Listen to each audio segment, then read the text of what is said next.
Cordigane.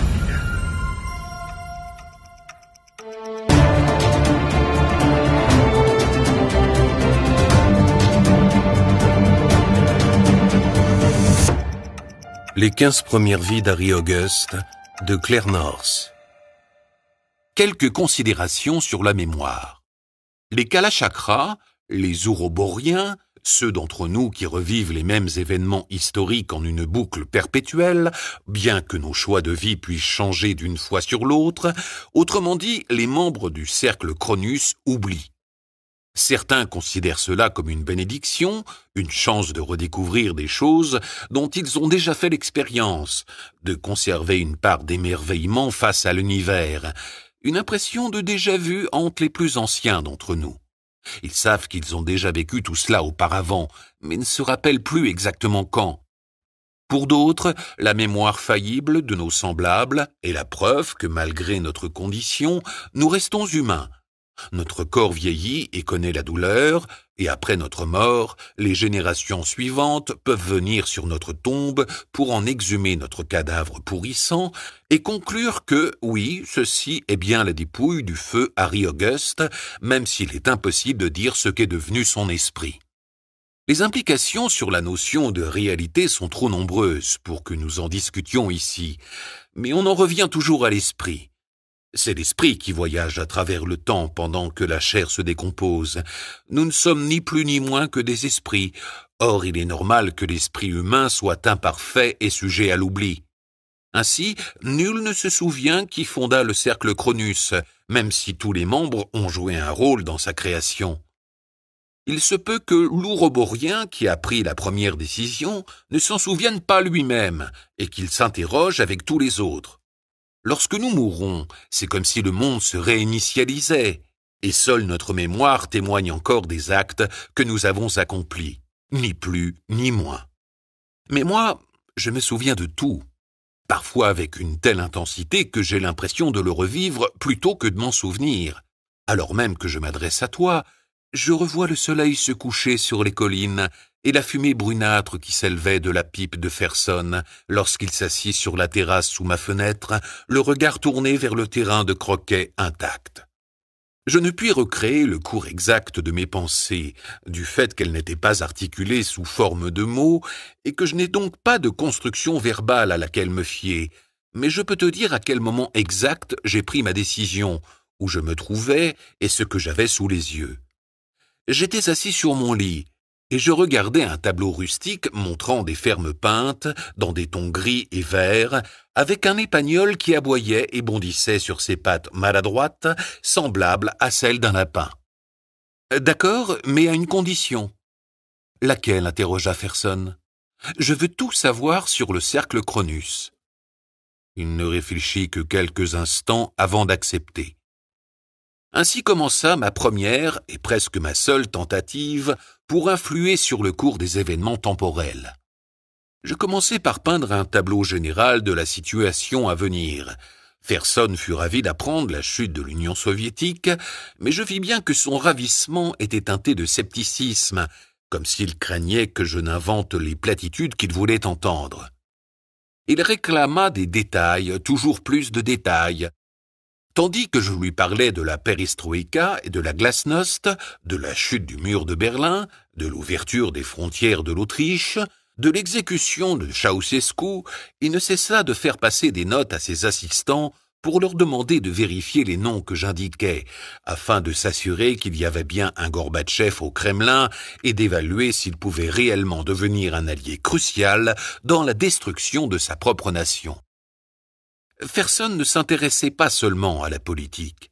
La science et l'économie constituaient ses distractions de milieu d'après-midi, présentées comme un divertissement léger avec lequel rompre la gravité de ses considérations politiques.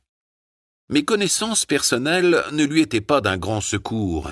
Je savais qu'on allait inventer le téléphone portable et qu'une force mystérieuse nommée l'Internet se développait peu à peu, mais j'étais incapable de dire comment et grâce à qui, car ce genre de choses ne m'avait jamais intéressé.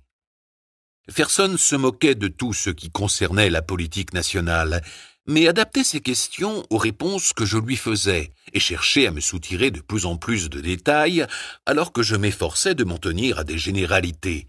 Passé ses doutes initiaux sur l'avenir très rose que je lui décrivais, il se mit à m'interroger sur les gros titres que je n'avais fait qu'entrapercevoir à la devanture d'un kiosque ou sur mes souvenirs d'un voyage en train depuis Kyoto en 1981. « Seigneur, s'exclama-t-il un jour, monsieur, ou vous êtes le plus grand menteur du monde, ou bien vous avez une foutue mémoire. » Ma mémoire est parfaite, répliquai-je. Je me souviens de tout à partir du moment où ma conscience a été assez développée pour comprendre que j'avais déjà vécu ça. Je ne me souviens pas de ma naissance, peut-être parce que le cerveau d'un nourrisson n'est tout simplement pas capable d'appréhender un tel événement. Mais je me souviens de ma mort, je me souviens du moment où tout s'arrête. C'est comment, demanda Ferson, les yeux brillants d'un enthousiasme que je voyais chez lui pour la première fois. Ce moment précis? Ce n'est rien du tout. La vie s'arrête, point. C'est le chemin jusque-là qui est pénible. Vous voyez quelque chose? Non. Rien? Rien de plus ou de moins que les visions naturellement produites par un cerveau qui cesse de fonctionner? Peut-être que ça ne compte pas pour vous. Que ça ne compte pas? Vous pensez que ma mort n'est pas... Je me ressaisissais et détournais les yeux. J'imagine que je n'ai pas de point de comparaison, n'est-ce pas? Je me gardais d'ajouter que lui non plus. Je ne lui racontais aucun mensonge. Pourtant, je ne parvins pas réellement à le satisfaire. Mais pourquoi envahir l'Afghanistan? Il n'y a personne à combattre là-bas. Sa méconnaissance du passé était presque aussi profonde que son ignorance du futur. Au moins présentait-elle l'avantage d'être corroborée indépendamment. Je lui conseillais d'étudier le grand jeu, de faire des recherches sur des pashtuns, de consulter une carte. Je pouvais lui indiquer des dates et des lieux, lui expliquai-je, mais pour comprendre, il devait y mettre un peu du sien. Et durant mon temps libre, j'étudiais.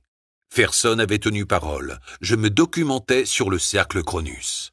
Il n'y avait pas grand-chose à lire, et si ça n'avait pas été tellement voisin de ma propre expérience, j'aurais considéré toute l'histoire comme un simple canular.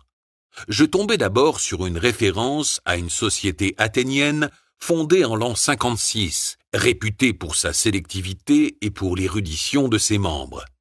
Le mystère entourant la nature de leurs activités avait provoqué leur expulsion 4 ans plus tard. Apparemment, ils avaient pris ça avec une bonne grâce, frôlant la désinvolture, comme si les événements de l'époque ne les concernaient guère. 2 ans avant le pillage de Rome, l'auteur d'un journal intime mentionnait qu'un bâtiment dédié au culte de Cronus, qui se dressait au coin de sa rue, s'était vidé brusquement. Les beaux messieurs et les belles dames qui le fréquentaient avaient déménagé, non sans prévenir que la situation allait bientôt se détériorer et que telle était la raison de leur départ. Peu de temps après, les barbares étaient arrivés. En Inde, un homme accusé de meurtre avait nié son crime et s'était tranché la gorge dans sa cellule, non sans avoir d'abord affirmé que c'était une horrible corvée, mais que tel le serpent, il allait avaler sa propre queue et renaître. Un groupe réputé pour le secret qui entourait ses activités avait quitté Nankin en 1935. Peu de temps auparavant, un de ses membres, une dame très riche dont nul ne savait comment elle l'était devenue, avait conseillé à sa servante préférée de quitter la ville et d'emmener sa famille très loin, et prédit une guerre qui verrait tout brûler. Certains les qualifiaient de prophètes, les plus superstitieux les traitaient de démons.